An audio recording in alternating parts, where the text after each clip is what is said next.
Hi you guys, my name is Guru Shakia and welcome to my beautiful channel. Today we are going to discuss 10 signs you're in an abusive relationship. Now, this is something that I'm not quite proud of, but I have a lot of experience previously from my ex relationship, which is very abusive, that I felt like I should make a video about because maybe there are a lot of people going through the same things and you're not quite sure what you're dealing with or how to go about, see the red flags. And a lot of people think this is just downright natural these days, but I'm here to shed light with a list of things, of ways to know you're in an abusive relationship. So number one is violence. Now, violence seems very like, oh, no shit, duh, but a lot of times in our society, and especially in our youth dating scene, it is taken as romantic. Abuse is often mistaken as romance these days, just because that is just normalized.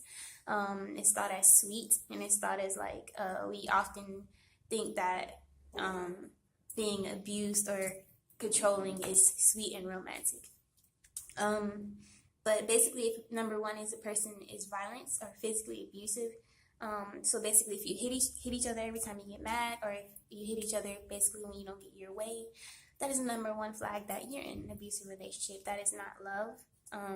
That is just being masked as love, but that is really like hatred and a lot of anger and abusive issues underlying that fact. Now, number two is the person is very controlling. Now, this means you or the person in your relationship can be very controlling, meaning you dictate the person's every move, like where you tell them where to go, what to eat, what to do, just so they're always under your supervision, that they don't step out of line. And a lot of times the person in control could be thinking that they're doing more good than harm to the person, but it's really taking away the person's individuality and the person's freedom, and it basically suffocates the person, and that is just not love. It's more of just like control happens when a person isn't completely comfortable in their selves, and they have a lot of trust issues,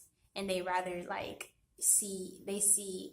they want to see you doing what they see fit, kind of thing, and they just think they know what's best for you and that you can't make your own decisions, kind of thing. Or some people even control when they think, I know what's best for you and we're just going to do it all my way. And that's not fair. That's not really love.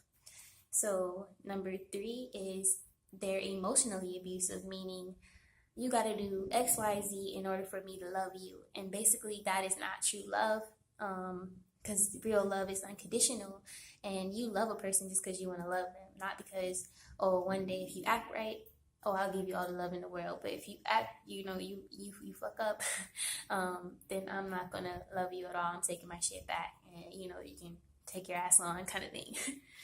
Number four is the love is very self-seeking. So either you or the person involved can be very like me. What does this relationship have to offer me to make me happy? And a lot of times we don't realize, especially if you've been hurt in the past, that people aren't put here to make you happy.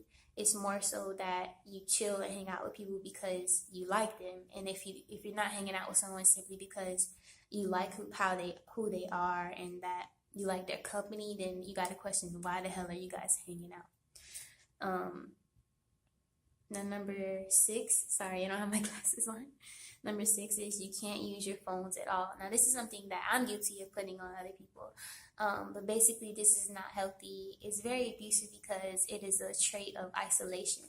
Now a trait of isolation could be you can't talk on your phone because that is a trust issue. That's like you don't want them to talk to anyone else, which is not healthy.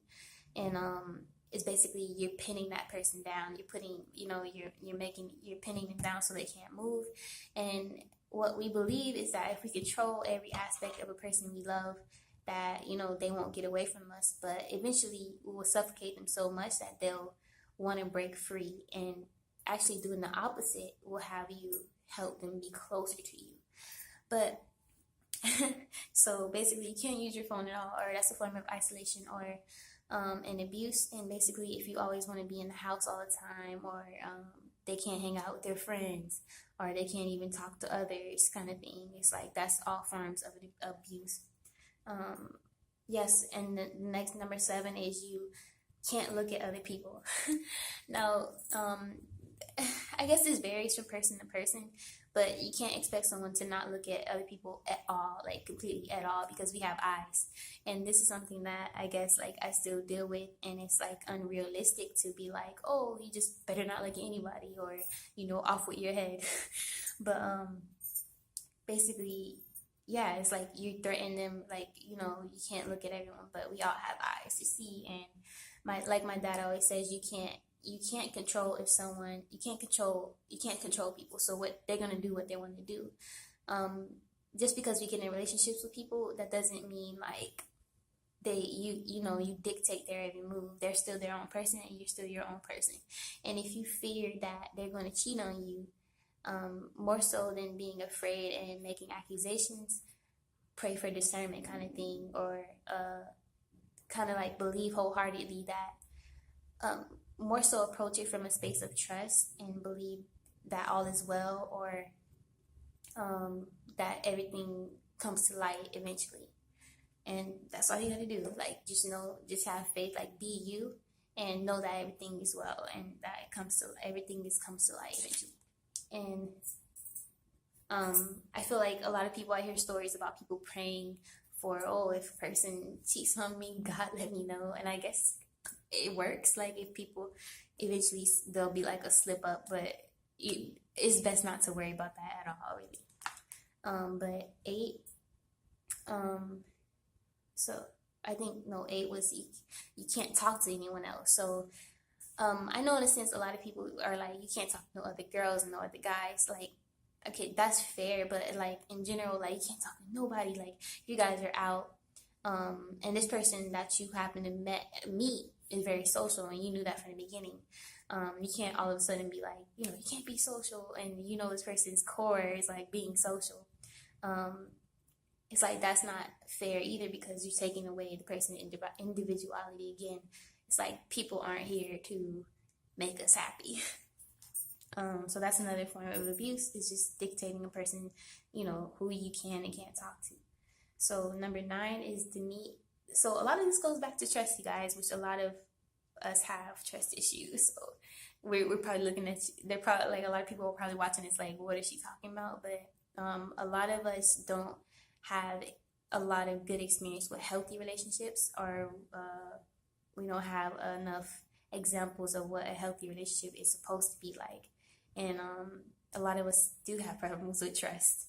But number 9 is the need to know where they're at all times. So if somebody texts you like, how's your day, what you doing? Like, right off the bat, first text or the first few texts, or every time, they text you, it's like, what are you doing? They're kind of hinting at like, your ass better be where you say, kind of thing. And basically that puts the person in a box, and that makes even the person you're with, if it's not, it makes the person you're with fearful if it's you doing it, or vice versa. So it's like, again, that's a freedom thing. So it's like, you're not allowing the person to just be free and roam. Again, you don't own the person. So number 10 is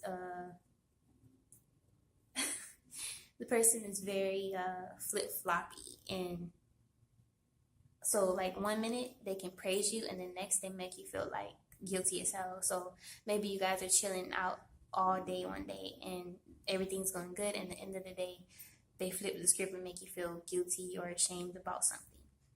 Now this is another form of like, the person is just not okay in themselves, and they're dealing with trust or self-worth issues, so they flip-flop a lot, and they're like cold in and out, some foot in the water and foot out, because they have like commitment issues emotionally, so they may flip-flop a lot. And not necessarily like flip-flop, oh, I'm gonna cheat on you, but more so it's like they can't commit emotionally, so they're just in and out. But that can be an abusive relationship, even though the person may not even be aware of it. But yeah, but I feel like I had to put at the end of this video, if you meet the right person, you would know, because you'll feel comfortable.